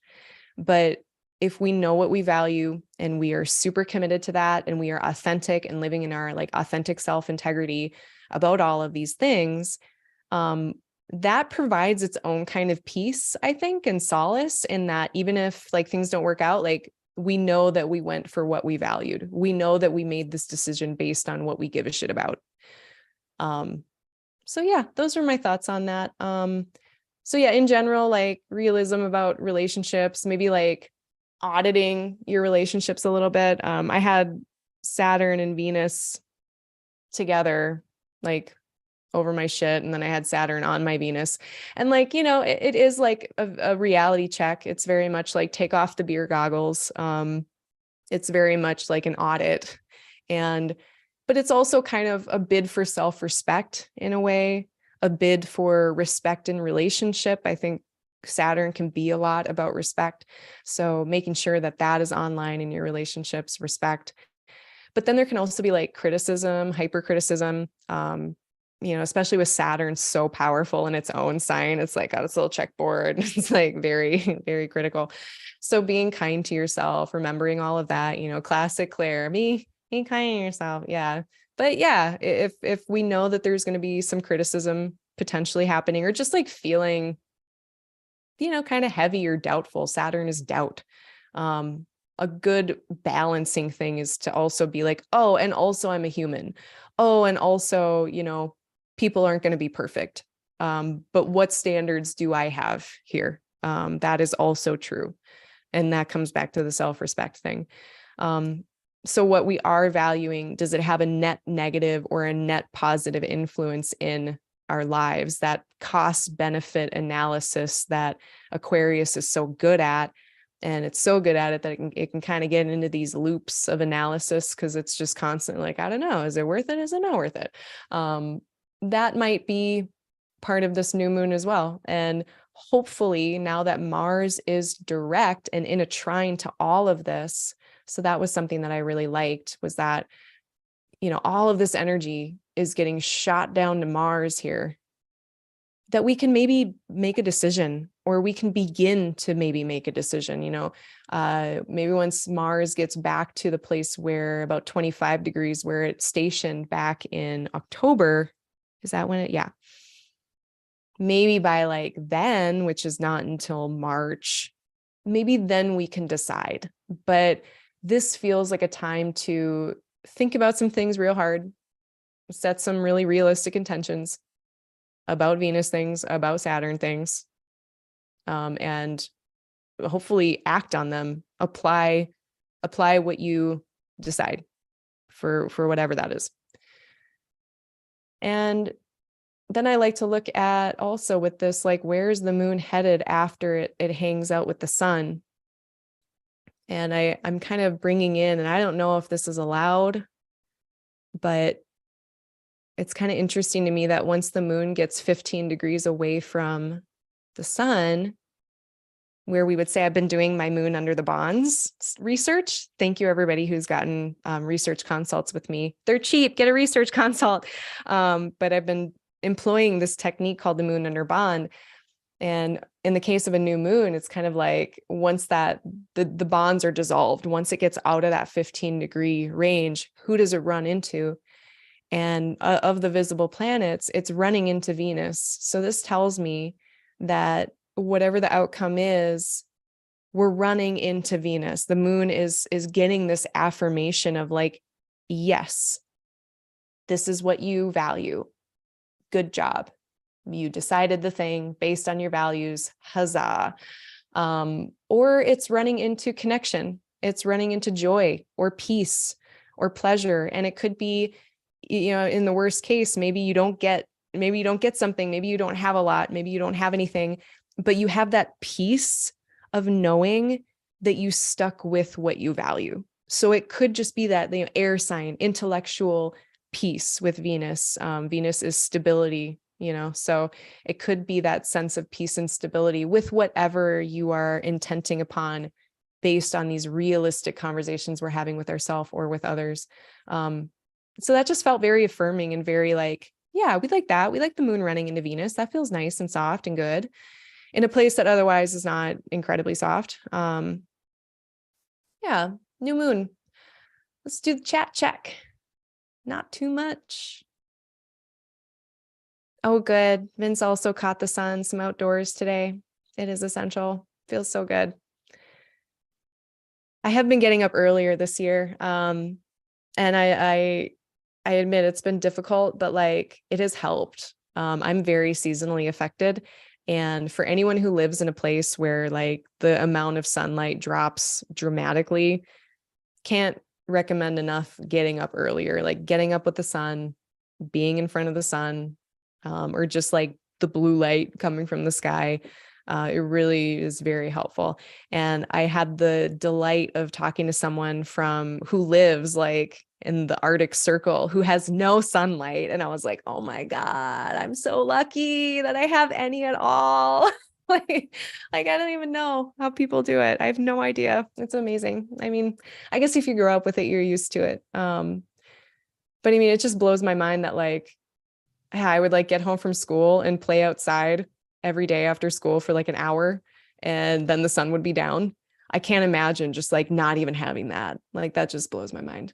Um, Something that one of my like I don't have like a ton of my childhood memories, precious memories, but one of my favorite things to do was me and my brother would make like ultimate snow forts, like snow forts that we like would like vent a chimney and make like a fucking fire in there. Amazing. Turn the lights off, God. We don't need your sun. Oh, it was great. Okay. I don't know why I felt the need to share that, but that was a happy memory. Okay, so Uranus then stations direct on the 22nd. And then everybody's direct, right? Right. Everyone's direct. And I'm pretty sure that all of the planets are going to be direct until Mercury's next retrograde in April. So, you know, if we've got things to do, the experimentation time, the reconsideration, rethinking, you know, restlessness, spinning tires, all of that in the rear view. The auto puns are they just keep coming. But it's nice to have planets direct. It's nice when they're all direct. That's what I think. So that's going to be the case for a few months now. And, you know, when a planet is stationing, even an outer planet, I do like to consider them louder as well. And so perhaps, you know, I kind of wonder, it's like, all right, planets like Uranus and Mars, when they are retrograde, that means one of the things that could mean is that they're doing less of their stuff effectively. So Mars is doing conflict less effectively. It could just be doing less conflict. And then when Mars stations direct, there's more conflict. I've heard many astrologers talk about, I've heard, I think Dan Waits, I think that's how you say his name. I think he said it. I'm pretty sure I've heard Austin Kopic say it. When Mars goes direct, then it's a resumption of conflict. I assume it's the same thing for Uranus. Like if Uranus is inconsistency or, you know, disruptions, when it's retrograde, it's doing that more. It's like inconsistency. That's a double negative. It's like, it's not doing that as much. It's not being a Uranus, like doing shenanigans as much when it's retrograde. So maybe now that it's direct, we'll have even more shenanigans. I'm not sure. I don't know, but we'll have to watch. But I would assume that whatever changes are being made in Taurus that have been being made since 2018, like this is a super slow transit. This is not new energy. You know, Uranus is stationing, so those will be louder. It might be very, very apparent the changes that have occurred in the last 4 years. And maybe it's just a time at the end of January to just kind of stand back and be like, wow, this is all very different than what it was 4 years ago. So that could be something to do with that energy.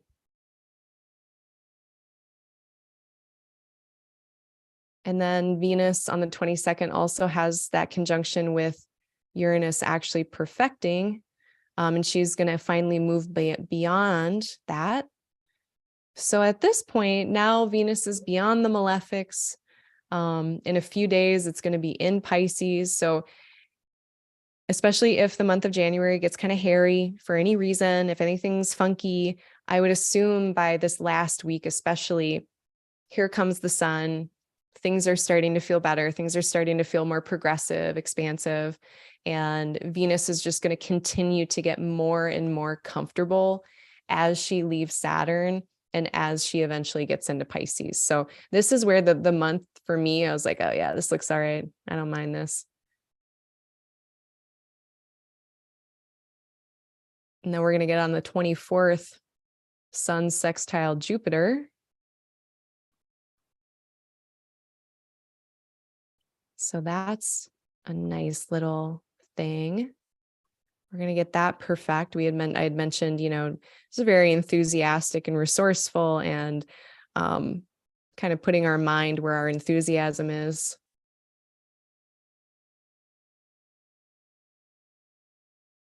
On the 25th, we get the moon entering Aries. And like, okay, the 25th and the 26th seem like really good days this month to be getting shit done. These are my get shit done days. Because for the first time in several months now, the ruler of Jupiter is direct and the moon is there experiencing that. So any projects or things that Jupiter is doing, starting, enthusiastic about, it's maybe able to do them more effectively. So the moon's going to be there for a couple days. Aries moon is usually a bit of a burst of energy, a bit of an uplifting, youthful, fun, playful type of energy with Aries. So in a sextile with Mars. So yeah, this just all feels very, very helpful, very constructive time on the 25th, 26th. And then on the 26th, we do get Venus entering into Pisces.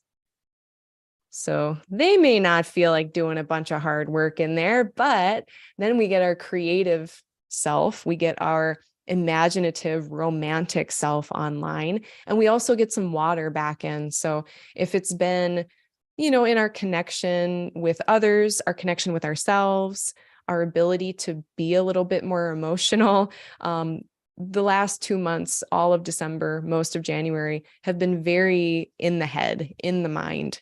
And mind on the problems, mind on the material world, mind on the mind. It hasn't been a lot of water. So this will be a nice, refreshing, I think, addition to the sky. And I am here for it. And then the next day, there's just like a nice 2-hour little window. When is it exactly? We get the moon between Venus and, or wait.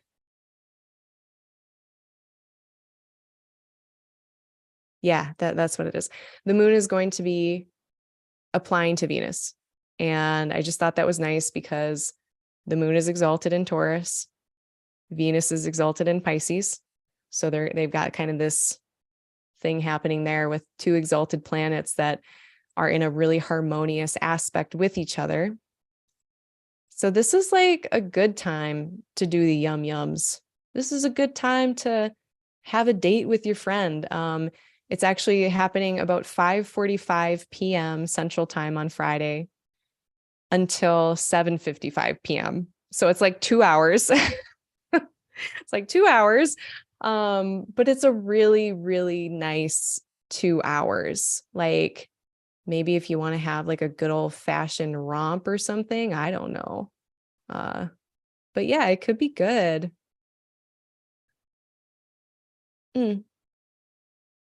Oh yeah, I actually kind of got into nerding with this with like actual electing of things. Because I was trying to figure out how to get things configured to angles as well. But yeah, anyway, 5:45 to about 7:55 p.m. Central Standard Time. A nice little window on the 27th of January. Use it as you see fit to do things that are comfortable, that are beautifying, that are connecting with others, enjoying pleasurable things, yummy food, soft blankets, nice music, good smells, all of the senses. And, even just like making art, and whatever your medium is. Honestly, I'll probably just dance. I'll probably just be dancing during that. I elect dancing times like quite regularly now, if I can. And it makes a difference. Like, when was it? I didn't elect this clearly, but I did a session of dance with myself. Like the moon was like with the South Node in Scorpio. Never again. I felt like a bag of lead. It was not a fun time. And I could tell. I was like, oh yeah, I shouldn't be dancing right now. The moon is in Scorpio. What am I doing? But I felt like it, water. And then on the 28th, then we get our third, this is the happy accident maybe thing. We get our third Mercury Uranus trine, and it's the one where everything is direct. And the moon is here to experience it. And the moon is still being ruled over by this exalted Venus. So yeah, when it comes to like, again, what was it? December 17th, January 8th. Now this is the third one. Everything's direct. hopefully at this point, like things have been resolved. If there were issues throughout the month, they're very much in the rear view. And now we're able to look back and laugh and think, oh, what a crazy time. Glad I got through that. But it's just one more opportunity to do things differently. If there is a chance to go to a new restaurant, if there is a chance to, I don't know, maybe have a date with someone you were skeptical about, within reason. It might be a good time to try the new thing, to take the dangerous opportunity. That could be a result that could result in some kind of happy accident. I'm not sure, but I really like it. Doing the novel thing will reward us potentially. And then the sun trines Mars the next day. And honestly, even like these last, what is it? The 26th, I had already said moon with Jupiter in Aries on the 25th and 26th of January. Good days to get shit done. Another thing that really helps that is the sun and Mars being in a nice trine with each other. These are the planets that I personally relate with, like vitality or a sense of agency and action, effort, self-assertion, and also just like feeling like we can do stuff, energy levels in general. And when the sun and Mars are in this nice aspect with each other, it's like the energy is free flowing. Like I'm motivated to do this and I'm going to do this. And we did it. So that energy carries us pretty much through the end of the month. And it doesn't perfect until the 29th. So even like the 25th through the 29th, all really great days to just get her done. And then the moon meets Mars. Now, for the first time in a while, Mars is direct. And now Mercury is direct. So I don't see any problems here. Usually moon with Mars can be a little bit prickly in Gemini, I think, but it can also be a good time. Now Mercury is visible. If you've had plans, ideas, projects you're working on that you haven't been talking about very much, the last week of the month, all of these days look fine. Like this is the all clear to me. It's like, yeah, say it now, do the things, have faith that they will be received. Maybe not when the moon is applying exactly to Mars, but especially if it's daytime. But yeah, like it's time to say things now. It's time to actually act and do the plans and have a little bit more faith that things aren't going to go awry. Oh, and then there's a short benefic enclosure on the 30th, another little hour and a half of time. Where are we? Help.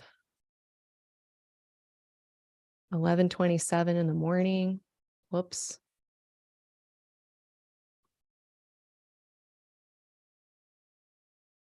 I don't mean to find the benefic enclosures, but when I do find them, I like to report on them.